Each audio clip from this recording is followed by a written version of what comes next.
व्यवस्थली को नमन नमन हमारे पुरखे पूर्वजों को।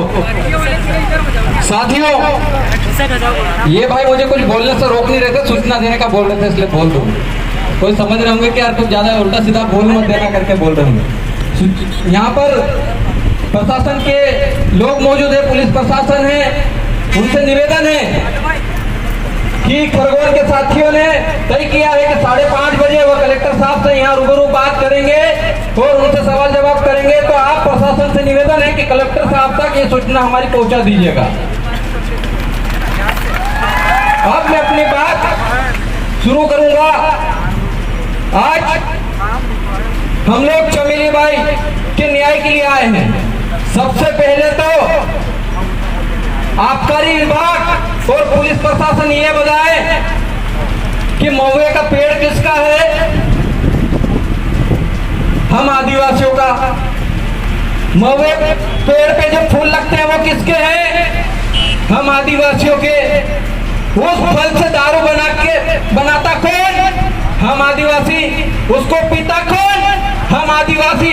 तुम्हारा आबकारी विभाग का क्या काम है हमारे क्षेत्र में? भाई आपका कोई हक नहीं है उस फल पे, उस पेड़ पे। तो आपने चमेली बाई का 34(2) का मुकदमा दर्ज कैसे किया? ये प्रशासन के लोग बताइए, आबकारी विभाग के लोग बताइए।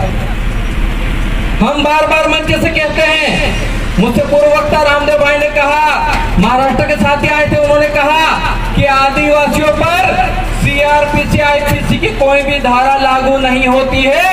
ये खुद सीआरपीसी आईपीसी के सेक्शन 5 में उनकी बुक में लिखा, और फिर भी आदिवासियों को जबरन जेलों में ठूसा जा रहा है क्योंकि आप लोग पढ़ नहीं रहे हो। आप लोगों को बार बार कहा सीआरपीसी आईपीसी की बुक उठाओ, उसका सेक्शन 5 पढ़ लेना, बाकी पूरी बुक को छोड़ देना, रद्दी है वो, हमारे कोई काम की नहीं है। और यहाँ के कलेक्टर ने 144 लगा दी कल। उनको वो शायद मसूरी से सही ढंग से ट्रेनिंग लेकर नहीं आए। उनको पता होना चाहिए था, उनको पता होना चाहिए था कि उनसे 100 नंबर बड़े 244 वाले लोग आदिवासी लोग हैं। उसका उनका 144 उनके तक 244 का पावर आदिवासियों का पावर है। ये चीज आपको समझने की जरूरत है। और चमेली बाई के साथ और उनकी बेटी के साथ जिन लोगों ने भी ज्यादती की, प्रताड़ित किया, उनको सजा मिली जानी चाहिए। नहीं तो रामदेव भाई ने कह दिया 1 घंटे के लिए टंटे मामा बन गए ना, फिर 1 घंटा हम बनना नहीं चाहते, हम संवैधानिक बात करना चाहते, इसलिए आपको बार बार याद दिला रहे हैं। आप ट्रेन से करके नहीं आए तो मसूरी जाइए, 244 आदिवासियों का अधिकार पढ़ के आइए, फिर आदिवासी क्षेत्र में नौकरी करना। आप हमारे एरिया के नौकर हैं और इस देश का मूल मालिक आदिवासी है। ये सुप्रीम कोर्ट का जजमेंट कहता है। उस जजमेंट के बारे में भाई ने बता दिया, मैं पूरा नहीं बताऊंगा। अब डाउनलोड कर लेना और पढ़ लेना, सभी के कॉपी निकाल के घर रख लेना। जिस दिन भी ये पुलिस प्रशासन के लोग आए, उनको बता देना कि सीआरपीसी आईपीसी अगर लागू होती तभी लगाना, नहीं लागू होती तो लगाओगे तो देशद्रोह का मुकदमा तुम पे भी चलवा देंगे। इतना पावर हम में भी है। और सबसे ज्यादा दुख इस बात का होता है, इन चीजों के बारे में हमको पहले ही पता हो जाना चाहिए था।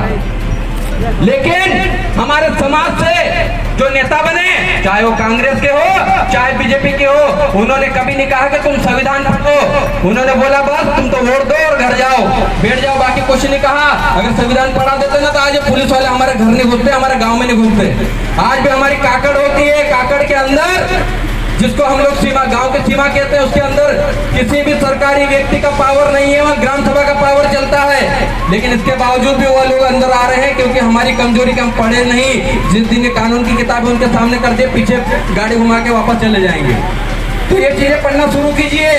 और अभी मैं बैठा था और यहाँ पर मुझे वन विभाग वाले साथी द्वारा प्रताड़ित किए गए कुछ लोग आए थे। उनसे कहना चाहता हूँ कि जो जंगल है उस जंगल के मालिक आदिवासी हैं। आपका वन अधिकार अधिनियम 2006 में पैदा हुआ और आदिवासी सबसे पहले धरती का मूल बीज है।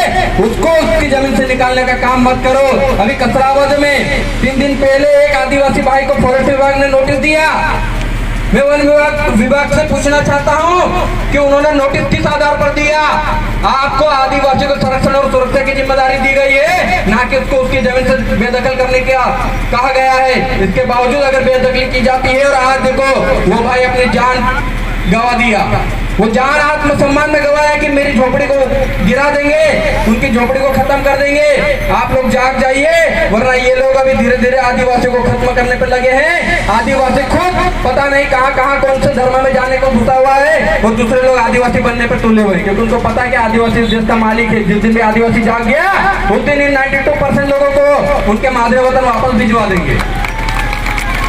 इन चीजों को समझिए, हम कहीं हवा में बातें नहीं कर रहे। जितना सुप्रीम कोर्ट कहता है, जितना संविधान कहता है, उसी पे बात करते हैं। और आज भी प्रशासन आज के कार्यक्रम में अगर किसी को के ऊपर भी FIR करता है, 144 उल्लंघन की धारा लगाता है, तो याद रखना, जो धारा लगाएगा, जो विवेचना करेगा, उसको हम लोग सुप्रीम कोर्ट में घसीट देंगे और देशद्रोह का मुकदमा अब हम लोग लगवाएंगे। क्योंकि पहले हम लोग नहीं पढ़ते, लेकिन अब पढ़ना लिखना शुरू कर दिया है।